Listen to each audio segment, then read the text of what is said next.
नई बहू को मिला भुक्कड़ ससुराल। लड़के का परिवार अच्छा है। 3 नंद, माता पिता, साथ में 2 छोटे भाई भी हैं। लड़का इंजीनियर है और बहुत पैसे कमाता है। ये सुनते ही नैना के होश उड़ जाते हैं। 3 नंद, 2 छोटे देवर, ऊपर से सास ससुर के साथ मेरा पति, इतना बड़ा परिवार। अरे माँ, इतने बड़े परिवार में तो मैं परेशान ही हो जाऊंगी। काम भी करूं और उनके ताने भी अलग से सुनो। अरे बेटी, परेशान क्यों होती है? पंडित जी, मेरी बेटी के लिए ससुराल ऐसा दिखाओ जहां माता पिता और लड़का इकलौता हो, ताकि मेरी बेटी को ज्यादा परेशानी ना उठानी पड़े। चलिए, अगर ऐसी बात है तो ठीक है। मैं आपको एक अमीर घर का रिश्ता दिखाता हूँ। इकलौता बेटा है, साथ में माता पिता रहते हैं।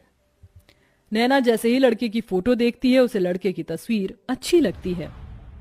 अरे लड़का तो अच्छा है, इकलौता है, परिवार भी छोटा है, और क्या ही चाहिए।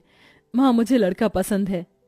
ओहो पगली, चलो ठीक है, कोई लड़का तो तुझे पसंद आया। पंडित जी, अब आप इसी लड़के से मेरी बेटी के रिश्ते की बात चलाइए। हाँ हाँ बहन जी, बिल्कुल।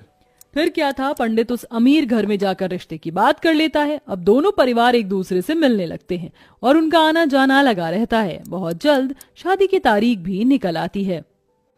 मुझे नहीं पता था कि इतनी जल्दी शादी की तारीख भी निकल आएगी। बेटी, अपने ससुराल में जाकर खुश रहना। खुश तो रहूंगी ही माँ, छोटा सा परिवार है। सुबह शाम रोटी, दोपहर में सोना, फिर रात को आराम करना। नैना को बहुत आसान लग रहा था, लेकिन वैसा होने नहीं वाला था। शादी होने के बाद जब वह अपने ससुराल आती है तो उसका ससुराल में घर बहुत बड़ा होता है, जिसमें उसे सफाई करने में ही बहुत ज्यादा समय लग जाता है। हे भगवान, अमीर घराने में तो आ गई, लेकिन यहाँ झाड़ू पोछा करते करते ही मेरी कमर टूट गई। तभी आवाज आती है, बहू, ओ बहू, अरे अभी तक तूने नाश्ता नहीं बनाया? नैना फटाफट सफाई करने के बाद अपनी सास के पास जाती है।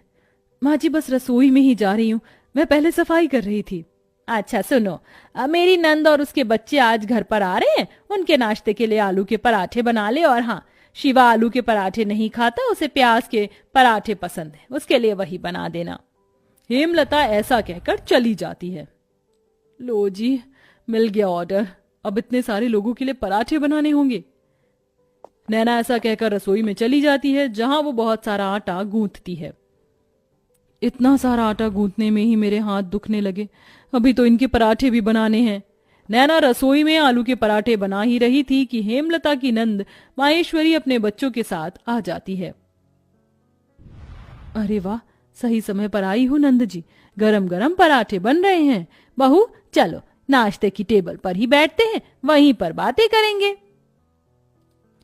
हेमलता पूरे परिवार के साथ नाश्ते की टेबल पर बैठ जाती है, जिसके बाद रसोई से नाश्ते की टेबल का सफर करते हुए नैना बहुत थक जाती है।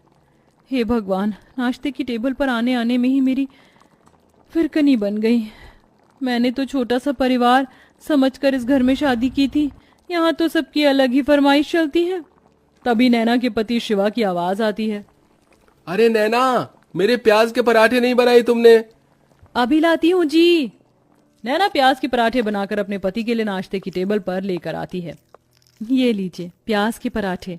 तभी माहेश्वरी कहती है, बहू के हाथों से पहली बार खाना खा रही हूँ, बहुत स्वादिष्ट है ये पराठे, ये लो तुम्हारा शगुन। इस तरह माहेश्वरी नैना को शगुन देकर जाती है। सब लोग बहुत खुश होते हैं, लेकिन नैना बहुत ज्यादा थक जाती है। सबके सो जाने के बाद वो सबके जूठे बर्तन भी धोने लगती है। आज तो पूरा दिन हो गया, मुझे लेटने का समय ही नहीं मिला। नैना बर्तन धोने के बाद अपने कमरे में जाने ही वाली थी कि तभी उसके ससुर उसे कॉफी बनाने के लिए कह देते हैं। अरे सुनो बहू, जरा 1 कप कॉफी बना देना। अभी बनाकर लाती हूँ पिताजी। नैना दोबारा रसोई में जाती है और कॉफी बनाकर अपने ससुर जी के लिए लेकर आती है। आखिरकार उसे थोड़ी देर के लिए अपनी कमर सीधी करने को मिल जाती है, लेकिन फिर शाम की अलग फरमाइश शुरू हो जाती है। बहू, शाम के खाने में वेज बिरयानी, शाही कोरमा और चावल बना लेना। फिर से कोई आ रहा है क्या माँ जी घर पर? अरे नहीं, ये तो शिवा को बहुत पसंद है, इसीलिए बनवा रही हूँ। ठीक है माँ जी। अब शाम का खाना बनाने के लिए नैना फिर से रसोई में जाती है और खाना बनाते हुए खुद से ही कहती है, हे भगवान, कैसा परिवार मिला है मुझे। सुबह शाम मेरे ससुराल वालों को शाही पकवान ही चाहिए होते हैं, और इतने भुक्कड़ लोग हैं कि इन्हें हर थोड़ी देर में भूख लग जाती है। डिनर में इतना हैवी खाना कौन खाता है? मैं तो बेकार ही फंस गई इस घर में आकर। नैना ऐसा खुद से बोलते हुए खाना बनाती रहती है। उसे रसोई में बहुत गर्मी भी लगती है, लेकिन फिर भी वह खाना बनाती है। खाना तो बहू बहुत स्वादिष्ट लग रहा है, खुशबू से पता चल रहा है। हाँ हाँ, मेरी मेहनत जो लगी है, स्वादिष्ट तो होगा ही। नैना भी खाने की टेबल पर बैठकर खाना खाने ही वाली थी कि तभी किसी के आने की दस्तक होती है। हेलो गाइस, मेरे बिना ही खाना खा रहे हो? अरे बेटा चिराग, तुम यहाँ विदेश से कब लौटे? मेरे साथ मेरे कुछ दोस्त भी घर पर आए हैं। आज ही हम ऑस्ट्रेलिया से इंडिया आए हैं। कितने दिनों बाद तुझे देख रहा हूँ नैना। ये मेरे ताऊ जी का लड़का है, विदेश पढ़ने चला गया था बचपन में। मेरा जिगरी यार यही है। जाओ नैना, इन सब के लिए भी खाना परोस कर ले आओ। अगर रोटी कम हो तो और बना लेना।